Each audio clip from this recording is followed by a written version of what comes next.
For the repair of the Alfa Laval EPC 50OP front module, the following procedures were necessary.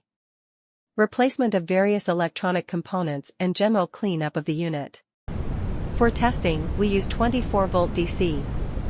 As soon as we turn it on, the unit responds, and the screen lights up. The error message is due to the absence of additional units.